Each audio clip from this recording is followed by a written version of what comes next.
ایک بادشاہ کشتی میں بیٹھ کر دریا کی سیر کر رہا تھا۔ کچھ درباری اور چند غلام بھی ساتھ تھے۔ ان میں ایک غلام ایسے تھا جو پہلے کبھی کشتی میں نہ بیٹھا تھا، اس لیے وہ بہت خوف زدہ تھا اور ڈوب جانے کے خوف سے رو رہا تھا۔ بادشاہ کو اس کا اس طرح رونا اور خوف زدہ ہونا بہت ناگوار گزر رہا تھا، لیکن غلام پر منع کرنے اور ڈانٹ ڈپٹنے کا بالکل اثر نہ ہوتا تھا۔ کشتی میں ایک جان دیدہ اور دانا شخص بھی سوار تھا۔ اس نے غلام کی یہ حالت دیکھی تو بادشاہ سے کہا کہ اگر حضور اجازت دیں تو یہ خادم اس خوف زدہ غلام کا ڈر دور کر دے۔ بادشاہ نے فوراً اجازت دے دی اور دانش مند شخص نے غلاموں کو حکم دیا کہ اس شخص کو اٹھا کر دریا میں پھینک دو۔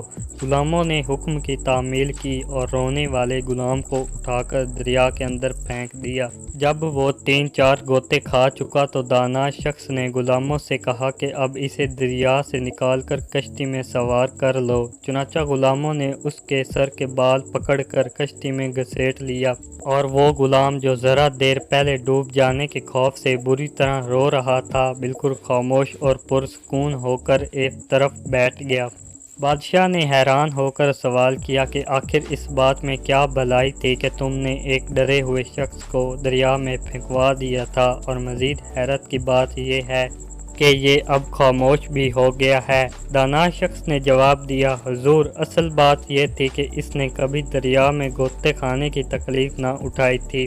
اس طرح اس کے دل میں اس آرام کی کوئی قدر نہ تھی جو اسے کشتی کے اندر حاصل تھا۔ اب ان دونوں کی حقیقت اس پر روشن ہو گئی اور خاموش ہو گیا۔ حضرت شیخ سعدی نے اس حکایت میں انسان کی یہ نفسیاتی کیفیت بیان فرمائی ہے کہ جس شخص نے کبھی تکلیف دیکھی ہی نہ ہو وہ اس کی قدر و قیمت سے آگاہ نہیں ہوتا جو اسے حاصل ہے۔ اس کے علاوہ ایسا شخص جسارت اور قوت برداشت سے بھی محروم ہوتا ہے۔